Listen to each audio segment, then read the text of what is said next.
you've been to DBIA's Design-Build Conference and Expo, you know just how jam-packed it is. And the 2024 event in Dallas was no exception. From general sessions to educational tracks, pre-conference events on VDC and leadership, networking on the expo hall floor, tons of food, wild and crazy weather that actually kept many of us there a little longer than we'd planned, parties filled with cowboy hats, bandanas, line dancing, some famous cheerleaders, and then there are the awards. It really was a lot, but in the absolute best possible way. It's also very hard, I'd say impossible, to capture in a single episode, so we're not even going to try. There were so many honors, so many awards worth reliving that we're breaking this month's episode into 2 parts, just like the best old school 2-part special episodes of your favorite TV shows. Pretty sure that's a reference you have to be of a certain age to get. I am Erin Looney.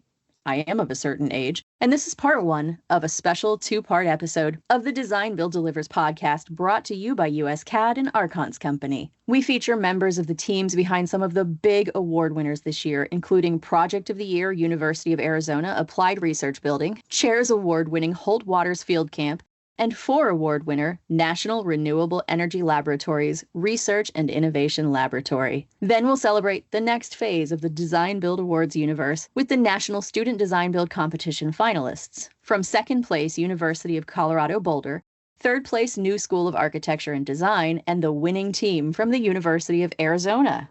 Big year for U of A. Was there a conspiracy afoot? You'll have to keep listening to find out. But first, let's kick things off with the University of Arizona Applied Research Building in Tucson. This groundbreaking project took home Project of the Year as well as Best in Design for Architecture and a National Award of Excellence and of Merit in Educational Facilities. This facility is home to cutting-edge research labs, an absolutely massive thermal vacuum chamber, an anechoic chamber, lots of fun space secrets, and a whole lot of other cool stuff you'll actually learn about in an upcoming episode in early 2025. For now, we're focused on the awards. In Dallas, I spoke with Andrew Gillett, the pre-construction director at McCarthy Building Companies, Dana Sylvester, construction phase project manager from the University of Arizona, Katie Stackler from Smith Group, who helped lead the design portion, and Brian Brandis, director of planning and design at the University of Arizona. It's been a big year for the University of Arizona at this conference. Your team found out they are the DBIA National Design Build Student Competition winners. And this project now that we're talking about, the university's new Applied Research Building, took home several awards. Very important question. Did your new president pay us at DBIA to talk about the school so much? Is this some underhanded advertising here? I can answer that. Absolutely not. We have a new president, and he's only been on board for less than a month. Yes. So no money, fast hands, I can promise. That you know. Yes, that I know of. We'll never tell, and you guys don't ever have to tell. But it's also wonderful for you all because you get some bragging rights. So let's now tick off those awards. We'll go through them. Project of the Year. You also got the Excellence and the Merit Awards for Educational Facilities and the Best in Design for Architecture. Can you tell us what it means to the project team and to the university to get all of this recognition and how this award reflects the project's impact and its excellence? It certainly is going to bring a lot of recognition to the university. This is obviously a high-profile project now, and it's certainly going to, I think, help boost when we go for recruitment of researchers and students and enrollment, and hopefully continue with getting us grants for more research, and it's becoming a bigger incubator, which is really what we're trying to do and foster that research collaboration that this building was designed for. And I think another big impact of this, it's already in a very prominent location on campus. It's right next to a major thoroughfare for bikes and for walking for our students and faculty. But now that there's more recognition for this building, I think it's going to draw more attention and more interest to find out what's going on behind the scenes. A lot of the research was off campus and scattered around in different areas. So this brought all the researchers together in one building. And it's going to highlight our integration space studies, which Arizona is very well known for. We are top in the country for several years. So that'll help future space science research. As the design builder, I think what we found so validating about receiving these awards and the recognition is that was something that we set out to do. We wrote that down as part of our mission statement as a goal, that we would bring recognition to what the university was doing, that this project working together will be recognized as a leader in design build.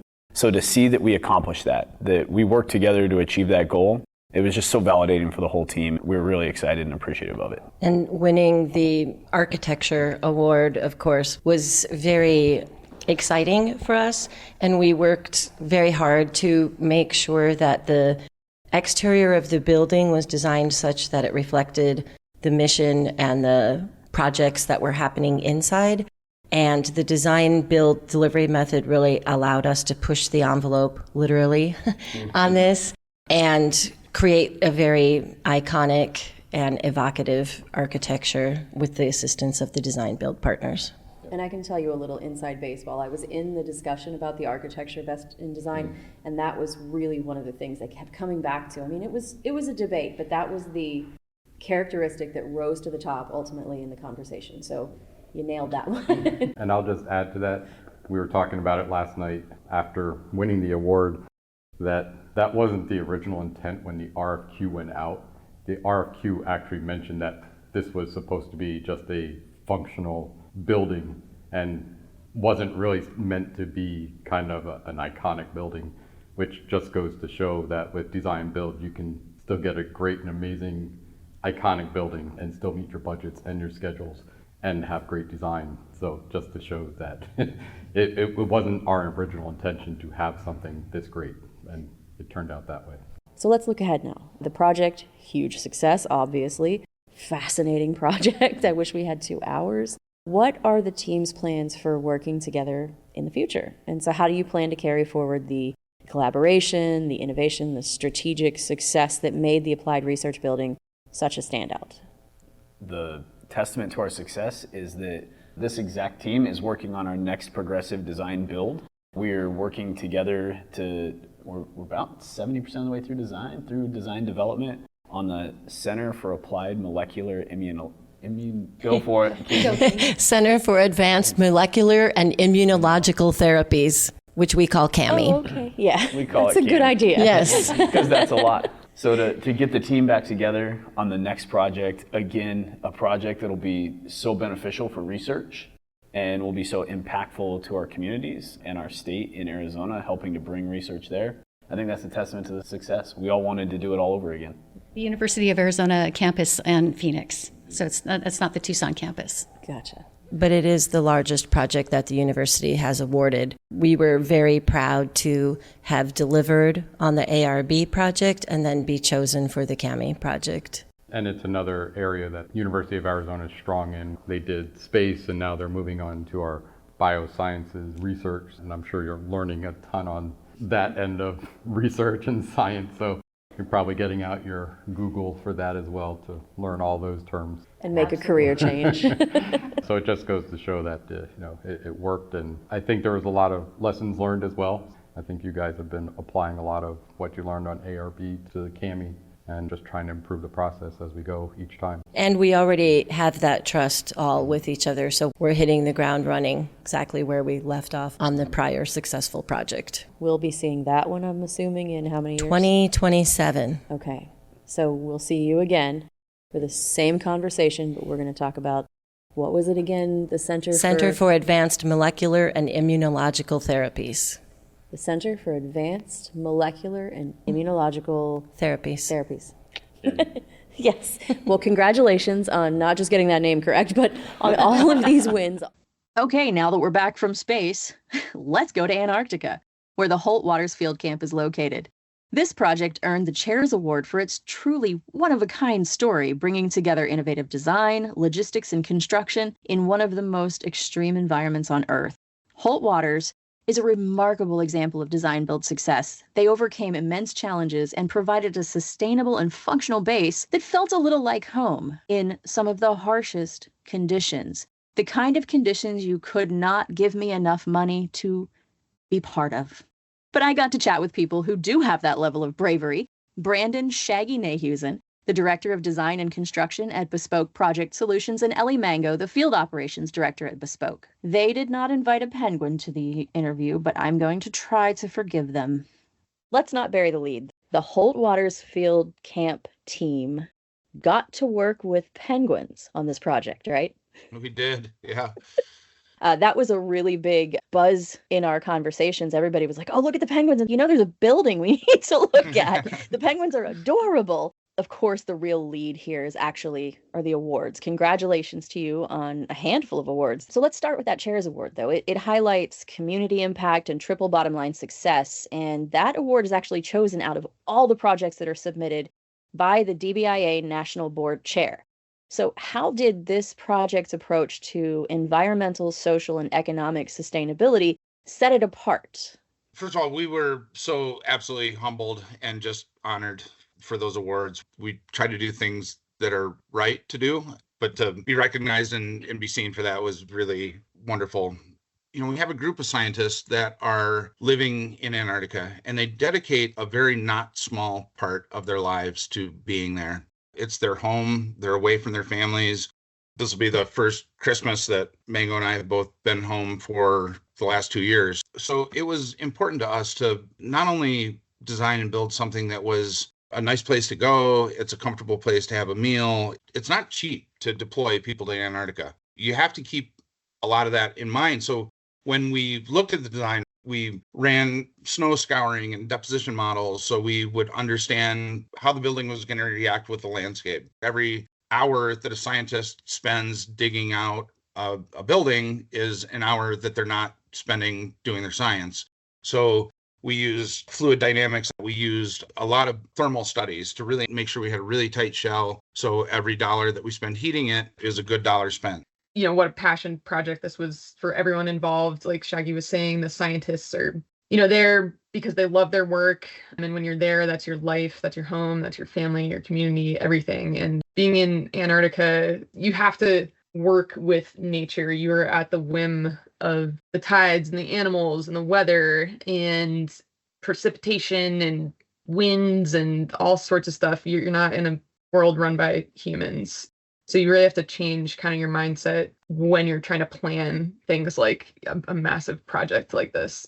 You said something that really resonated, and you're in a world not run by humans, which is something a lot of people don't get to experience, especially months at a time. And so the theme from both of you was creating a space that was also not just a workspace, but a home. The more you talk about it, the less it sounds like a small project. But of course, by definition, at DBIA, it does qualify as small. So one of the things I think that really made it stand out was just how much you were able to do with the smaller budget.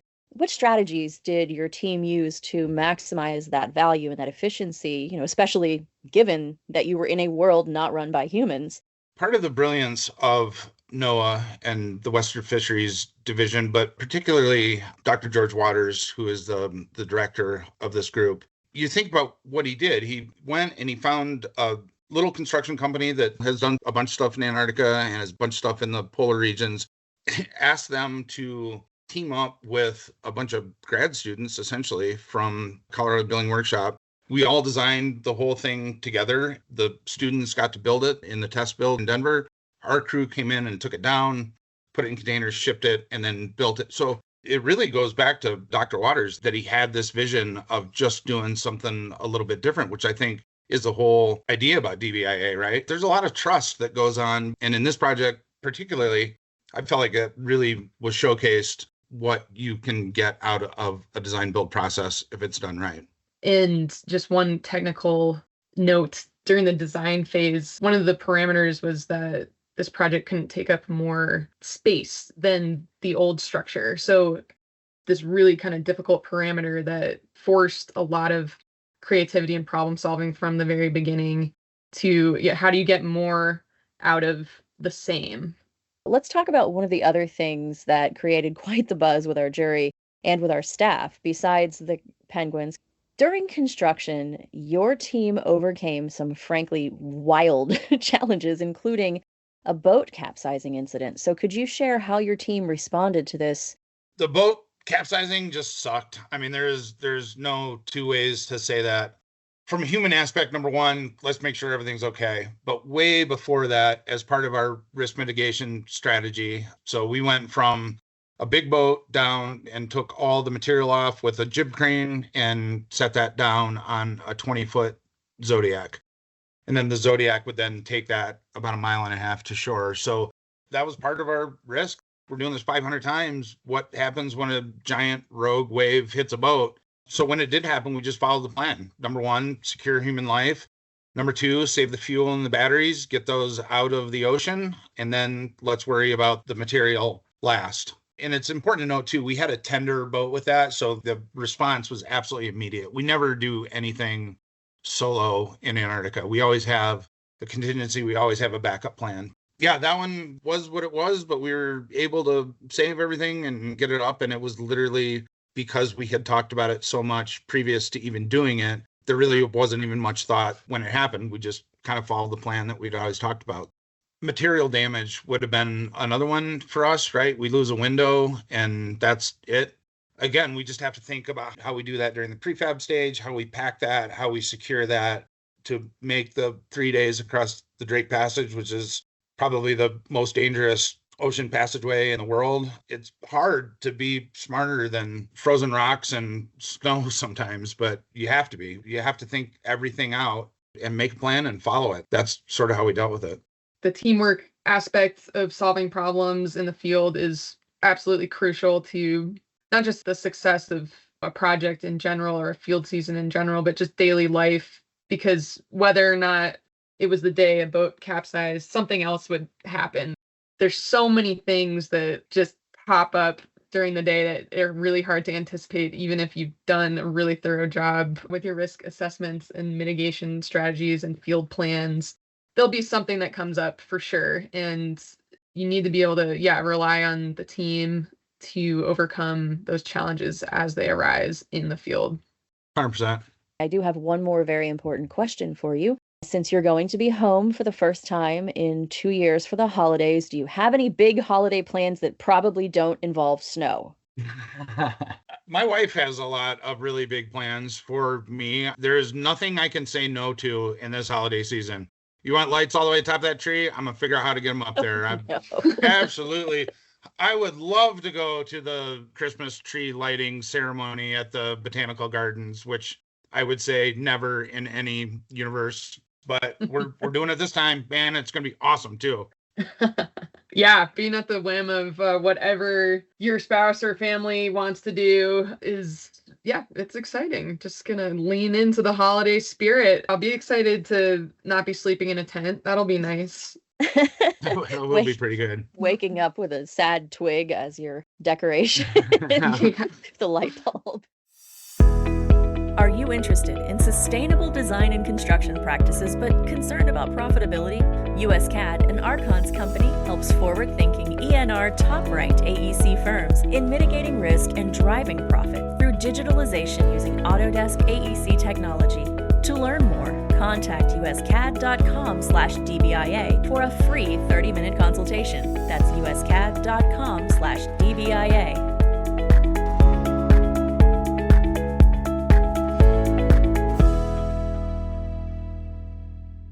And rounding out this group of Project Team Award winners is the National Renewable Energy Laboratories Research and Innovation Laboratory, or NREL for short. This is in Golden, Colorado, and it isn't just any lab. It's a space designed to be flexible and adaptable for cutting-edge research from plastics upcycling to next-gen batteries and energy materials. They've built it so that as research evolves, the lab can evolve too, with cool features like modular systems and a microgrid connection for future tech, including a hydrogen fuel cell. And this isn't just a cool project, it's a multi-award winner too, picking up the Best in Process Award for Best Value, the Enlightened Owner Award, and the Excellence in Merit Awards in Industrial Process and Research Facilities.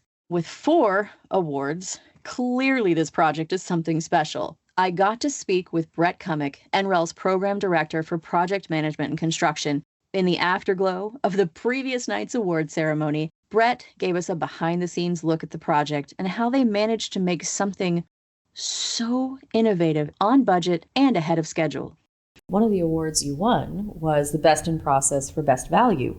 So congratulations on that. Using Best Value procurement, what specific strategies helped your team maximize project value and align with NREL's ambitious goals? When we started back in 2009, we brought in trainers from DBIA to teach us how to do it. We hired DBIA certified owner's advisors to help us create the program.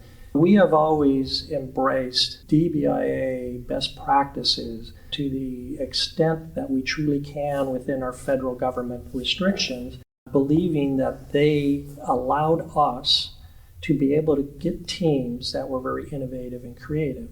Then what we also have done is created a very robust award fee program, and it's truly behavior-based. We said we don't buy scope, we buy behavior. We want you to be a partner. You're going to actually be designing with us because we know that what we do is not easy to define in a scope of work up front. So you also won the Enlightened Owner Award. This is an award that emphasizes visionary collaborative owners and people who have done this before and done it well and continue to do it well. And you are an owner that obviously that fits that description. So how did NREL's approach as an enlightened owner foster innovation and build a positive team environment on this project? Well, thank you. We have done that by, a philosophy of being fair and reasonable, of incentivizing partnership, of giving them projects that we believe are inspiring. We've developed a program, as I said, with a lot of input from DBIA to try to align with DBIA best practices. As we've been evolving those, we've been intentionally trying to align with DBIA. We have developed the program with that intention to foster collaboration. It just was wonderful that the way we've been choosing to do it has aligned so well. And you also took home 2 other awards, the Merit Award, which you did know about before you arrived, and you were the Excellence Award winner in the Industrial Process and Research category, which really highlights the impact of this project because the competition is very stiff. What elements of the rail project do you think made it a standout? What helps ours stand out is that we are trying to create something that is impactful to not only the community, to the state, but to the nation. We're not in it for profit, being government. We're in it to help deliver our mission for the betterment of what we are charged to do by the Department of Energy. NREL has developed over time a culture of wanting to be innovative, collaborative, and I think it showed in this project that our design-build partners, Mortensen and Davis Partnership, really were excited to be a part of the team and to be able to do something with an owner who understood the positive benefits of design-build. And they understood the parameters from the beginning. They knew we had fixed budgets. They knew we had ways to say we want to maximize flexibility. And I think it helps their team and our team to want to get better. I think you did that pretty successfully. And we're going to see 5, 6, 7 awards for the next project. We hope. We do have some wonderful projects on the horizon. We do work with our partners and intentionally celebrate the incremental milestones along the project, realizing these projects are hard. They're very complex. Each one of these is an achievement. We understand that we can't do it alone, and we need very good partners. Well, we've just heard from the teams leading the charge in design build today, but what about tomorrow? Get ready to meet the rising stars, the students who are already proving they've got what it takes to build the DBIA award-winning projects of the future. The DBIA National Design Build Student Competition features the best and the brightest design build professionals of the future going head-to-head in a thrilling competition. These teams not only demonstrated their technical expertise, but also their creativity and teamwork, just like the professionals they'll soon be working with. The winning team of the 2024 DBIA National Design Build Student Competition. The winning team is Cardinal Design Build, University of Arizona. That's right. The University of Arizona team Cardinal Design Build took home the top honors. See, I told you something's up with the University of Arizona. Their hard work, dedication, and collaboration really paid off, and we'll dive into their journey to victory in just a moment. Then we'll hear from the second place Rocky Mountain Design Build from University of Colorado Boulder and third place Altitude Design Development from the New School of Architecture and Design. So let's talk to the University of Arizona team first. Cardinal Design-Build includes seniors Macy Balkin and Kennedy Crothers, and juniors Lauren Johnson, Lily Trenkamp, and team captain Rayuel Florendo. They all came in for an interview just moments after learning the adverse weather in Dallas had canceled their flights home. Somehow, they kept it upbeat. Somehow, they held it together. I don't know, could it have been the feeling of winning? First things first, congratulations. Thank you. And it's actually been a really big year for your university at the Design-Build Conference and Expo. I'm suspicious that there's a partnership happening we don't know about. Your school's new applied research building, have you seen it? Oh, it's awesome. It's gorgeous. That's probably gonna play really well with the team when I tell them that. You guys are the DBIA National Design-Build Student Competition winners for 2024. Yes. So first things we gotta ask is, how does that feel? Feels good. Initially, it was a little unreal. We were not exactly expecting it, so it was awesome for us to have that moment. It feels great knowing that we've brought the University of Arizona to its 4th-year streak of being in the top 3. Oh, yes. Oh, look at that. Okay. What does this accomplishment, this big deal, not being in the top 3, who cares, you're number 1 this time, what does it mean to your team and to each of you, and what do you believe set your proposal apart from your competition? I feel like we were just very personable. I feel like we got up there and just showed who we are and how connected we've gotten in these past few months working together on this project. We just stood out because we're just so connected and really have loved and put our whole hearts into the project. And you think that showed through to the judges? Yes. Okay. We probably all have a little bit of imposter syndrome. Yeah. Just because, I don't know, we've been obviously in the engineering program for 4 years, and now we're on this club, and now we're at the national level placing first place. And that's just a little bit unreal to me, thinking all 5 of us out of all of those 22, 30 teams are number 1. That's kind of crazy.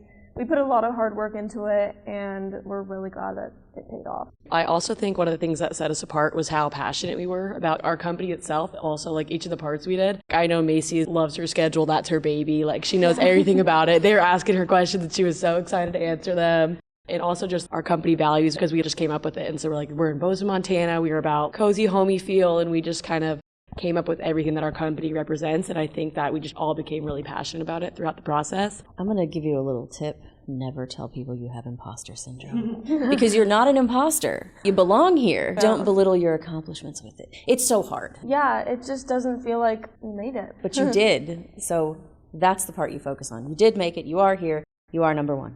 From the design side, Lily and I were more in charge of our design. And it was definitely a little bit more challenging this year because we were not given a specific program when it came to design. We've all been in airports before, multiple times. It's something that's normal to us, but you don't really think about every little thing that needs to be included in that. And normally you would have that program. You would have clients tell you what they want to see from you, at least big ticket items that they want from you. So making that up all on our own was a challenge to get it started, but once we did it, it flew by. Last time that we did this, we did have the existing design, and then there was no HCSS or anything like that, so we heavily relied on submittals from years past to generate our ideas for this year. The setup of the RFQ and the RFP this year was definitely a lot different. We didn't need to rely on past year's material because there was not much that we could really take from it. Did you like having more information on the front end, or did you prefer this wide open, do it the way you want to approach? I don't think I did have any preference. Well, one thing is it's hard to think outside of the box when there is no box. It's really just dependent on the team, and I think we were really able to carry through even though we didn't have a box. Well, obviously, whatever box you created worked. Something I noticed, members of the audience, as you were being announced, were kind of murmuring as, oh, here's the winners, and leaning over going, you know what, I noticed something about this team. Do you want to guess what it was? Yes. So let's talk about that for a minute. What do you think it signals as being an all-woman team and winning this thing? What do you think it signals to other students, other younger people? You know, you're mentors now, whether you like it or not. You're role models. Even still in classes these days, you're still treated a little bit differently by your peers because you're a girl.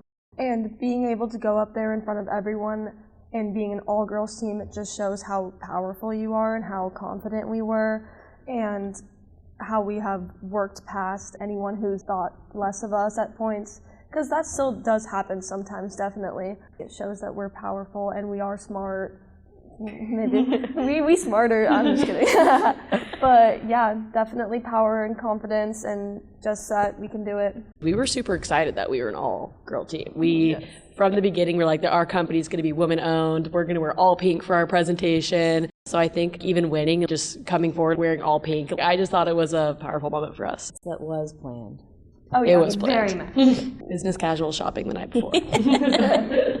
Something that I'm really proud of us for being all female, because in this industry especially, even just walking around in the hotel and in the conference, we're saying to each other, wow, there's a lot of men here. And so being able to see not only our female role models that are here, but also becoming role models for any of the female engineers to come, it's been a blessing for us. All right, I'm actually going to pick on you for a couple minutes. Lauren, you also took the award for Best Individual Presenter, so congratulations for that. Thank you. So how do you believe good presentation skills and speaking skills in your career, how did that help with this win, and how is it going to help you in the future? It's really funny to me because I was incredibly nervous. I was shaking and I was sweating and I was thinking that was coming through and oh my gosh, I'm messing everything up. But I think that being able to have such a great connection with my teammates definitely helped. There's a lot of support and collaboration that went into our project. Like, one person can't win the competition, you know. It was definitely a huge team effort, and I'm very grateful that I had them to lean on, and I think just being surrounded by them put me a little bit more at ease. Bill Hasbrook told us a little secret. He said he was talking to you about your easygoing and confident presentation style, and he said you just really had it together and you know, had the air of someone who's, as I say, has been there before. And he told us that you told him your trick was... My hands were freezing. It was so cold in that conference room, and I'm a very, very cold person to begin with. And yeah, my hands were actually like freezing. They were like going solid. They were so cold, and so I ended up putting them in my pockets. And I think that also helped to put me at ease as well. I stopped the fidgeting and moving back and forth. I was like, oh, that's better. And no one knew. Everybody thought it was by design.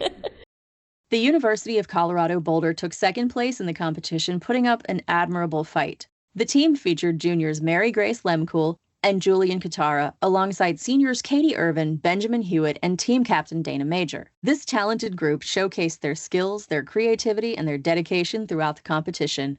The DBIA National Student Design-Build Competition is huge. 22 teams, 18 universities and colleges, and you were top 3, number 2. So obviously, to get there, long path, a lot of work. What aspects of your project are you the most proud of? And how has this experience prepared you for future projects in your careers?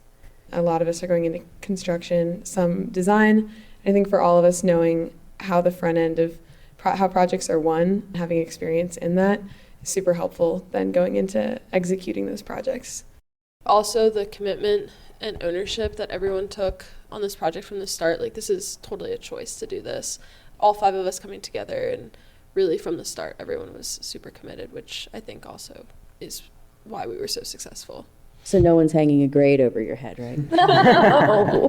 As someone who, probably won't do this in my career, it was enjoyable to work with such knowledgeable people and kind of learn about different aspects, especially of construction management, and just how that works out in the field and how proposals are built out. So even when I'm focusing on design aspects, I still have an understanding of how that project came to be and how we're able to build these things from the ground up. You get to come in a little bit later, or? Yeah, so I want to focus on lighting design. So kind of one very specific aspect of these projects that you never really see the proposal or design side. You're kind of just presented with space that there's a vision to be lit up, essentially.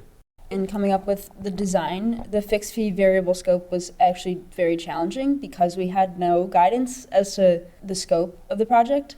And so, honestly, Julian and I started with a piece of paper and went from there. And I think starting from the ground up with a partner and with someone else and batting ideas off of each other was really helpful.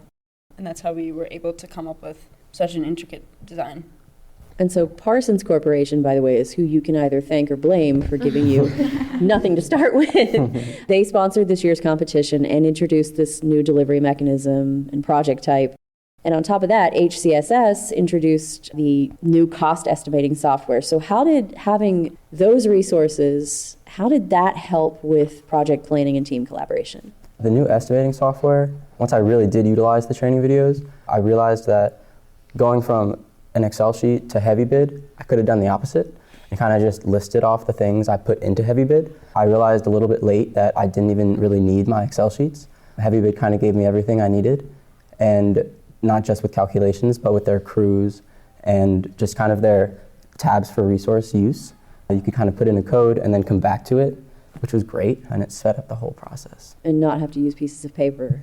Yeah. Right? There was a section originally that was supposed to be put in the appendix of just a kind of like a printout of our Excel sheet, and it seemed really pointless because just having a 30-page proposal and then like a 3 or 4 page Excel sheet at the bottom seemed so pointless. So I really liked using Heavy Bid instead. Now, Katie, you are one of 2 people on the team who have done this before, right? Any other thoughts on how resources like that changed your experience from the last time you competed? The resources made it feel a lot more realistic as well. And then also moving into the fixed fee variable scope contract type was also, for design build, it felt like it gave us a lot more creative freedom. And then it also allowed us to think outside the box too with our proposal and sort of how we were managing our approach. And I think that will probably go for every team. You know, it felt like all of our proposals were really different. We weren't all sort of trying to be the best doing the exact same thing. And you've talked about this a little in some of your other answers, the collaboration bit of this. It's obviously at the core of design build. What was your team's approach to ensuring everyone's different strengths were utilized throughout each phase of the competition? There was very open communication from the start of where everyone's strengths fell. With Katie and I having done this last year, we had a better understanding of what was needed in each, the estimate, the schedule, the design, and more the technical writing. And then from there, we split up that way, but we didn't just like stay split up that way. We were constantly talking to each other and in communication. We had a running document of the themes that we wanted to make sure were carried through the entire proposal. So just that constant communication and collaboration.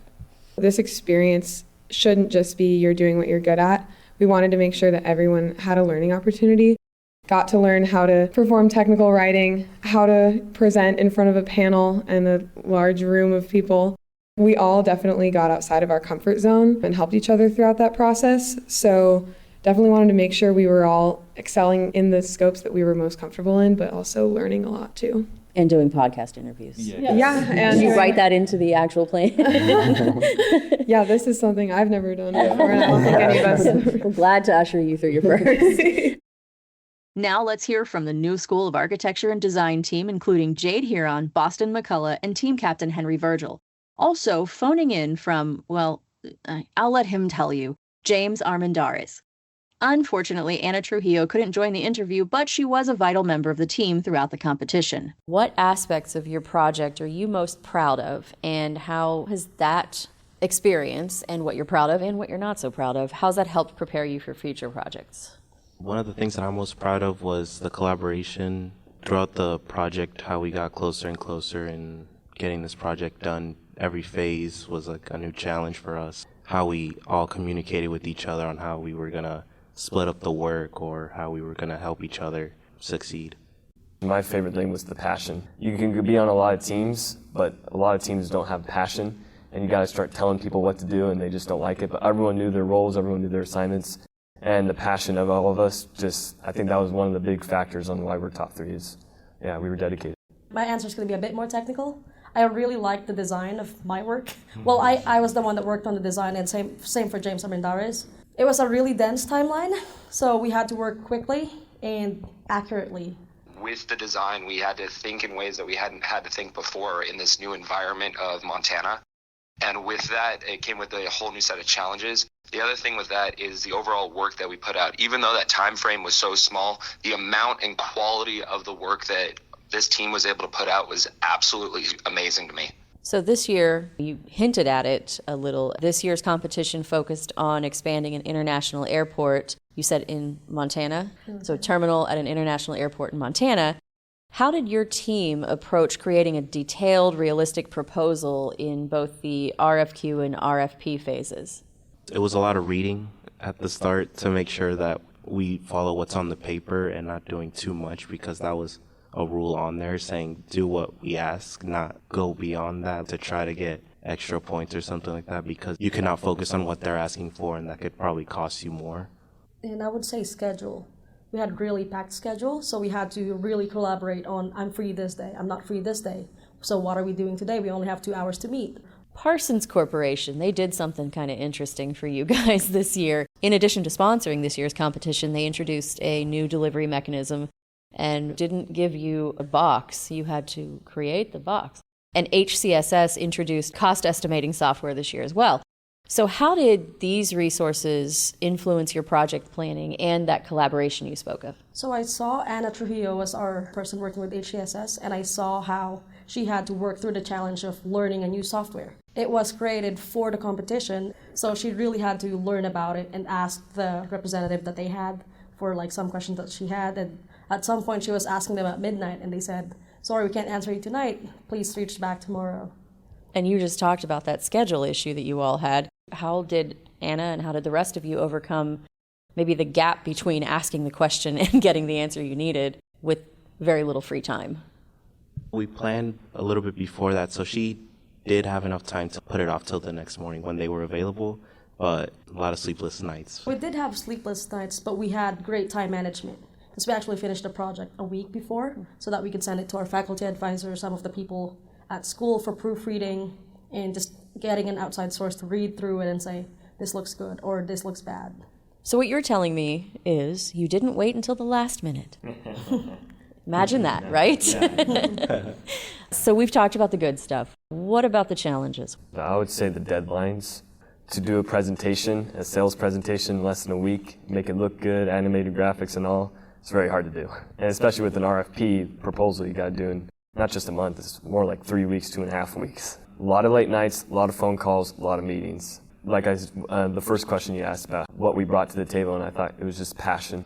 When it comes to difficulties, I think the biggest difficulty was not the project itself, of course, but balancing the project with life. I don't think we talked about why you're not here today. Yeah, so I am a sergeant in the California Army National Guard, and I just came back from my basic leadership course, so I wasn't able to attend the conference due to my military service. We're all full-time students and have to balance school. I have to balance my military career and a job, and with that, being able to find the time to put in this much effort was incredibly straining on the entire team. Imagine having to do something other than this. So now that we're looking back, how do you plan to leverage that, the lessons, the good, the bad, the ugly, to your next step? So you've learned all this stuff. How is this going to help you get to whether it's grad school, job opportunity, any other goal you might have? Well, it's all about networking, especially these competitions. I like how they combine it with the conference, so you get to meet the professional leaders and the industry professionals. Especially with the judges, they offer advice and they debrief you on what you could have done better and things like that. For the skills that we would use and how close to real life that they were trying to make this competition, it's kind of like us getting our toes wet before we start jumping into when we start our careers. You get to do it without the danger of losing a paycheck. Yeah. Growing up, I heard from a lot of my family who were contractors that the architect doesn't know anything, the architect doesn't know anything. And being able to see the other side of the house from a construction management side in this competition really expanded my eyes to what the other trades are doing within the construction field, which gives me the experience that I can take forward with that understanding so I can get a job and have the experience to talk about construction management with confidence. Now, you heard some of the students talk about Heavy Bid and HCSS, this new estimating platform they used in this year's competition. We also spoke with Amanda Ailes from HCSS, who shared just how the heavy bid software played a key role in the students' experience, helping them create realistic cost estimates and bringing a real-world application to their projects. Talk about the platform and the tools your company provided for the student competition.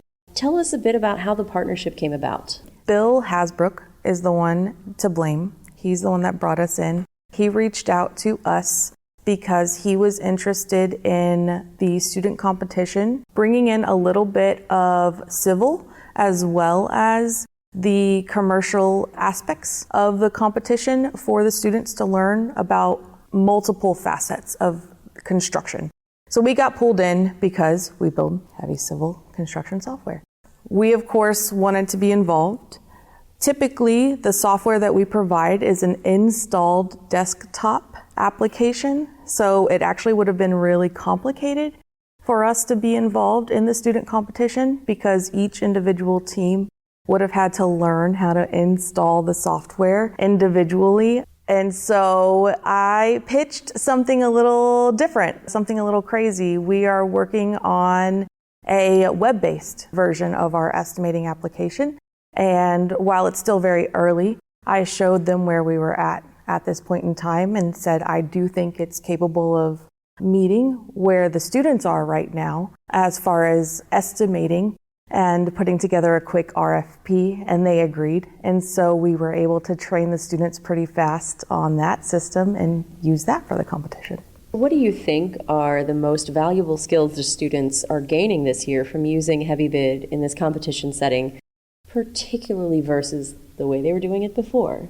Prior to this, my understanding is they were using an Excel file, which is completely standard in the industry. We all run on spreadsheets. What we wanted to do was build an understanding of how estimating teams work in the industry in a standard paradigm of breaking down large projects, thinking about costs, and then pricing those items. And so we were able to show them that by working within the heavy bid paradigm and system for this competition. What we really wanted to do was make sure that the students could communicate to the judges what they understood as much as possible about the project. Because of the timeline, obviously they could only go so far as researching into construction methodologies, researching into costs, means, methods, what materials were even accessible to where the project was at.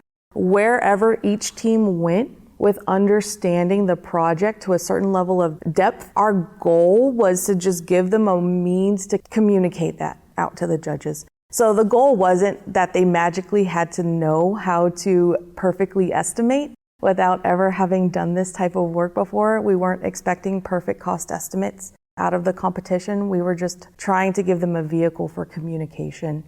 My conversations with the students were truly some of the highlights of my time in Dallas. I also spoke to the team advisors, Dean Papajohn from University of Arizona, Stephen Matley from NewSchool, and Matt Morris from Colorado Boulder. Stay tuned for more from these interviews with the students' advisors and Amanda from HCSS in an upcoming 2025 episode, where we'll learn even more about the DBIA National Design-Build Student Competition.